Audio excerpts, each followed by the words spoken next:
quick video here addressing the problem if your collective tends to drift and doesn't stay basically where you put it when you let go of it in flight.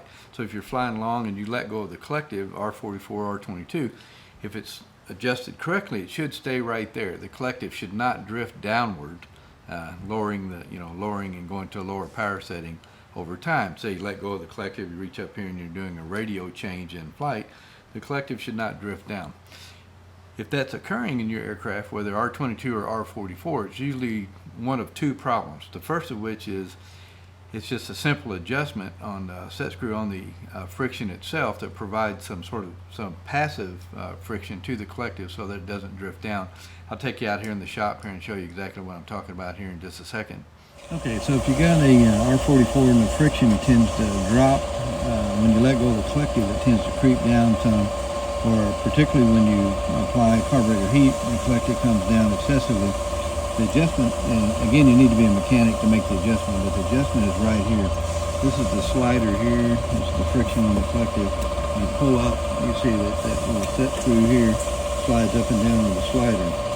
Well, what needs to be adjusted, basically the way you do it is you loosen this little set screw on this side.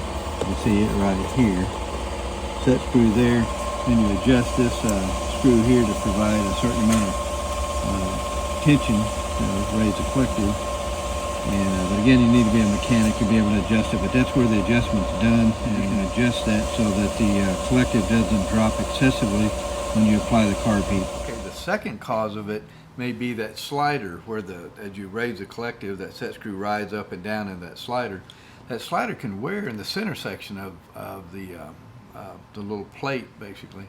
And what happens is, since it's thinner, the friction will work well on the extremes when the collective is all the way down and all the way up. But when you're in the middle, like you would have it in flight, when you're on that thinner section of the slider, the friction doesn't hold well at all. In fact, we had an R22 that had exactly that problem, and what you'd have to do is as you're flying along in cruise flight, you have to hold 1 or 2 pounds of pressure upward on the collective, or the collective would creep down relatively briskly actually and go to a lower power setting. So it was easily fixed. We just replaced that little slider. It doesn't cost very much. It takes, again, you got to be a mechanic to fix it, but it's a pretty quick fix. And then when you install that, you adjust the friction on the tension on that set screw on the friction, and the thing works like a dream after that. So if you've got a helicopter where the collective is tending to drift downward on you, that needs to be fixed.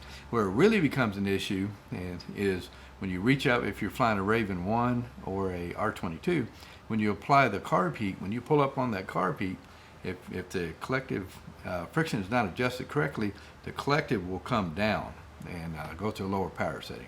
So got some pretty good reasons that needs to be adjusted correctly. So if that's what you find yourself in, get a hold of your mechanic and have them fix that. It's a quick fix. Even if you've got to replace that slider, it's a matter of a few minutes to fix it and you're done. So hope this was helpful, and if you haven't already, please like and subscribe, and we'll see you guys on the next video.